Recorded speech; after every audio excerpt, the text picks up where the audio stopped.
صباح الخير. كلنا في السقعة دي بنبقى محتاجين حاجات حلوة سهلة وسريعة ومش مكلفة، والأحلى من ده كله إن هي تدفينا في السقعة. فكرت في وصفات كتير تدفيكم في الجو ده، ما لقيتش أحلى من طاجن البطاطا. طاجن البطاطا بالبشاميل بتاع النهاردة مش أي طاجن كلتوه قبل كده، حاجة كده مثالية 10/10، خطير. أحلى حاجة فيه شايفين القوام بتاعه، البشاميل مش تقيل كده وتحسوا إن هو قطع، ناعم جدا وطعمه كأنه مهلبية مش بشاميل خالص. والبطاطا بقى طعمها كهرمان، خطيرة. الطاجن كده كله على بعضه يتاكل وهو دافي، حاجة من ورا الخيال. وكل ده بكيلو بطاطا وكوبايتين حليب بس. قبل ما نبدأ الوصفة، لو أول مرة تتابعوني أنا نسمة الخياط، ما تنسوش تعملوا سبسكرايب للقناة عشان يوصل لكم كل جديد، ولايك للوصفة. أول حاجة هنجيب كيلو بطاطا، ما يعادل 4 أو 5 بطاطات كبار في الحجم، واروح غسلهم كويس جدا بالفرشة بتاعة الخضار علشان اي اتربة تطلع منها. بعد ما غسلتها كذا مرة وتأكدت ان هي نظيفة، قشرتها زي البطاطس بالظبط، وقطعتها مكعبات متساوية في الحجم بالشكل ده علشان اسلقها. بحطها في الحلة على نار متوسطة، معاها كوبايتين سكر حبيبات.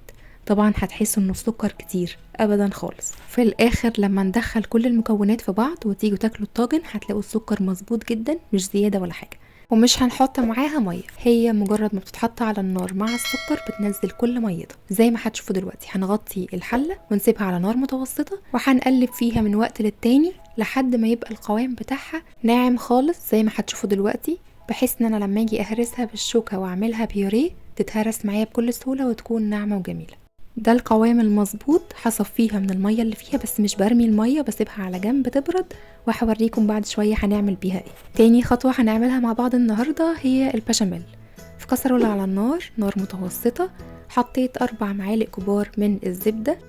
اول ما سخنت حطيت عليها 3 معالق كبار من الدقيق، بس مش هرميين قوي، وقلبهم مع بعض بالمضرب اليدوي لحد ما الدقيق يستوي كده حوالي دقيقة في الزبدة، لونه يتغير، بس ما سيبهوش كتير عشان ما يتحرقش، مجرد بس يستوي فيها كده لمدة دقيقة.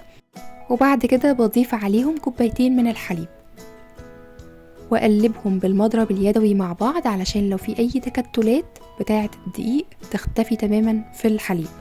ودي أحسن أداة تعملوا بيها البشاميل، هي المضرب اليدوي مش المعلقة، بيطلع كده البشاميل سوفت ومفيهوش أي تكتلات.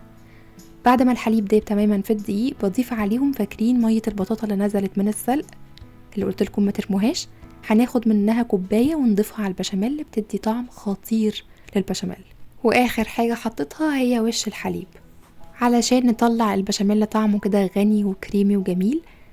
انا استخدمت النهاردة الحليب الطبيعي كامل الدسم، غليته وسبته في التلاجة لحد ما عمل الوش اللي بيكون فوق ده عامل زي القشطة، وبعد كده استخدمته واخدت القشطة بتاعته. بيبقى منه فيه كده من غير ما نكلف الوصفة تكلفة إضافية، من غير ما نجيب علبة قشطة أو علبة كريمة، وبيدي نفس الطعم بكل سهولة. وطبعا مش بنحط سكر في البشاميل لأن احنا ضايفين مية البطاطا اوريدي مسكرة. وأول ما قوام البشاميل يبقى مظبوط معانا، متوسط السمك، لا تقيل قوي ولا خفيف قوي، بحط عليه معلقة صغيرة من الفانيليا. وخدوا بالكم طول ما البشاميل على النار بنفضل نقلب فيه علشان ما يتلسعش من تحت ويبوظ مننا. وبعد شوية هوريكم سمك البشاميل المفروض نوصله. بعد كده البطاطا بعد ما صفيناها تماما من المية اللي احنا اخدناها في البشاميل، بهرسها بالشوكة بالمنظر ده لحد ما تكون ناعمة معايا خالص بالشكل اللي هتشوفوه دلوقتي. مش قادرة اقول لكم، هي اصلا تتاكل كده كهرمان حرفيا، طعمها خطير. بعد كده بروح حاطه عليها الاضافات بسيطة خالص، عبارة عن رشة قرفة، لو عندكم بقى زبيب بس ما تكتروش قوي عشان ما يسكرش الوصفة زيادة عن اللزوم، جوز هند، سوداني، اي نوع مكسرات، بندق، فستق، عين جمل، اي حاجة، مش شرط خالص اللي انا حطيته النهاردة، كلها حاجات بتضيف للوصفة طعم اجمل واغنى. يعني المكسرات بتدي طعم خطير وكرانشي للوصفة، بس لو ما استخدمناهاش مش هتقول لا. واروح حاطه عليهم مغرفة من البشاميل اللي احنا كنا لسه عاملينه. اكيد شفتوا القوام بتاعه يكون وسط ازاي، وخدوا بالكم ان البشاميل كل ما بيبرد بيتقل اكتر. قلبتهم كلهم مع بعض، جينا لوقت التقديم. تقدروا تقدموا البطاطا بالبشاميل في اي حاجة بتدخل الفرن، طاجن، برام فخار، صينية بايركس ستانلس، اي حاجة متوفرة عندكم. النهاردة انا استخدمت طاجن الفخار ده متوسط الحجم، والكمية بتاعت النهاردة عملت لي الطاجن ده وطاجن صغير شوية عنه. بفرد البطاطا فيه بالشكل ده كويس واسويها، وبعد كده بنزل عليها البشاميل. عايزة اقول لكم ان كل طبقة اصلا لوحدها تتاكل اكل. البشاميل عامل زي المهلبية، البطاطا علشان فيها كده شوية بشاميل ومكسرات وكده طعمها خطير حرفيا. هنساوي البشاميل بالشكل ده، وبعد كده بندخل الطاجن على فرن متسخن قبل كده على اعلى درجة حرارة حوالي 10 دقايق، وبعد كده بروح مشغلة الشواية على اهدى حاجة لحد ما تاخد لون كده الجميل اللي هتشوفوه دلوقتي.